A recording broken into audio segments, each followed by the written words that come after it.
நம்மள நிறைய பேர் நிறைய நேரத்துல தனிமையை நம்ம வந்து ஃபீல் பண்ணியிருக்கோம். ஆனா இது வரைக்கும் நம்ம தனிமையா இருந்ததில்லை அப்படின்னு சொன்னா நீங்க நம்புவீங்களா? ஆமா.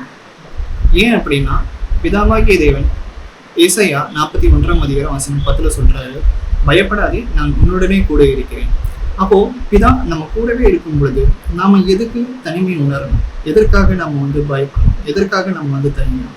அது மாத்திரம் இல்லாம கர்த்தராகிய இயேசு கிறிஸ்து மத்திய 28:20 கூட சொல்றாரு, உலகத்தின் முடிவு பிறகு சதா காலங்களிலும் நான் உங்களுடனே கூட இருக்கிறேன் அப்படின்றாரு. அப்போ கர்த்தராகிய இயேசு கிறிஸ்துவும் பிதாவாகிய தேவனும் நம்ம கூடவே இருக்கிறாங்க. அப்போ நாம எதுக்கு தனிமையை உணரணும்? அது மாத்திரம் இல்லாம பரிசுத்த ஆவியானவர் யோவான் 4:16 அவர் நமக்கு ஒரு தேற்றவாளனா இருக்கிறார். நம்ம தனிமையில இருக்கும் பொழுது, நம்ம கஷ்டப்படும் பொழுது, நம்ம பாடுகள் படும் போது, நம்ம அவமானப்படும் பொழுது நம்ம கூடவே இருந்து அவர் நம்மை தேற்றக்கூடியவராக இருக்கிறார். அவர் நமக்குள்ளேயே வந்து பார்த்தீங்கன்னா வாசம் செய்கிறார். அப்போ பிதாவாகிய தேவன் பரலோகத்துல இருந்து நம்மளை பார்த்து கொண்டிருக்கிறார்.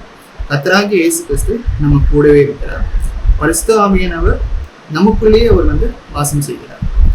அப்போ இனி வரும் காலங்கள்ல நான் தனிமையில இருக்கேன் அப்படின்னு நம்ம யோசிக்க தேவையில்லை.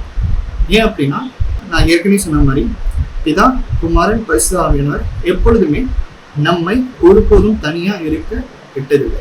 இந்த வீடியோ உங்க நண்பர்கள் யாராச்சும் நான் ரொம்ப தனிமையில இருக்கேன் அப்படின்னு சொல்லி ஃபீல் பண்ணிட்டு இருந்தாங்கன்னா அவர்களுக்கு இப்படிப்பட்ட வீடியோவை நீங்க ஷேர் பண்ணுங்க. கர்த்தர் உங்களை ஆசீர்வதிப்பார்கள். தேங்க்யூ.